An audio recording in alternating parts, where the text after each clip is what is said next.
We are sleepwalking our way through life, and we don't have to be that way. But if we want to grow out of that into a higher level of vibration, experiencing a different level of emotions, tasting life and the quality of life in different ways, then this work enables that.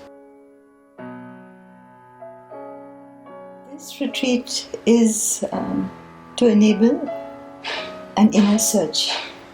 It's called a Journey to Inaccessible Places.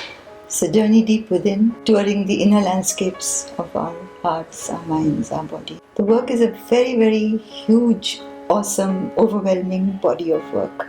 There are philosophies, cosmologies, experiences, inner psychological mechanisms, which are being addressed at different levels, from the most basic to cosmic levels.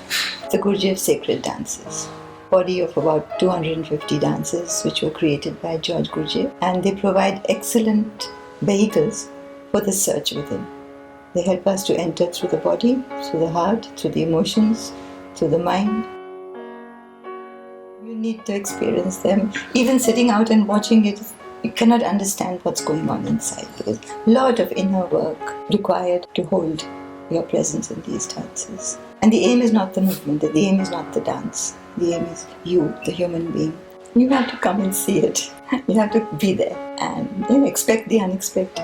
Expect shocks, expect loving spaces, expect energies being exchanged, connections between people, connection with yourself, silences, conversations, discussions, debates, allowing your real self to be expressed in a safe space, because ultimately it's a safe space where like-minded people have gathered together in a search for inner harmony. A major aspect of the work is the notion that we are sleepwalking our way through life. We are not aware, and we have no idea what our true potential is.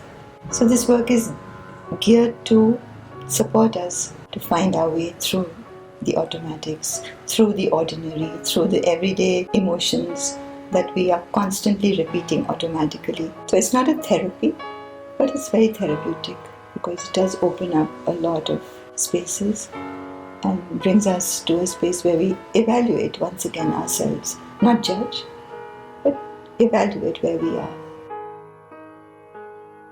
At a practical level, you could expect certain movements, so the learning of those movements which have a specific music, and the learning of these is a struggle by itself, because the movements are not dances like we ordinarily think of dances.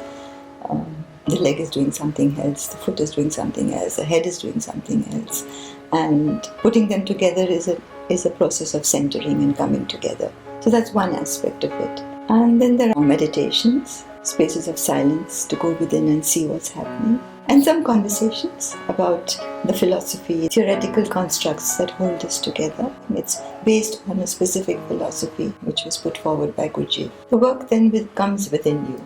You learn to carry it with you wherever you are. Something awakens within you that invites you to keep working even when you're not in the workspace. Well, I started out my life as a psychotherapist, my working life, trained in various disciplines, but liked transactional analysis. So that's where I stayed as my tool of intervention. About 20 years ago, dry clinical approach wasn't working for me anymore. I was searching for new ways, and that's how I encountered the Gurdjieff movements. For me, it was an amazing opening. First of all, for me, myself, personally, it was a very big shock to my whole system. I saw how useful it was for me to recover my equilibrium through this process. That was one aspect. The other was that very early in my life, I encountered a Sufi master in Kashmir. I worked for many years with this master, learned many very special techniques for inner awareness, inner healing, which I was not allowed to use. It was a secret. Then I took permission from my master to be able to use these techniques and integrate them with the clinical work that I was doing. So these three things came together: transactional analysis, Sufi, and Gurdjieff movements, and Gurdjieff, the whole philosophy. It's the space that I offer here.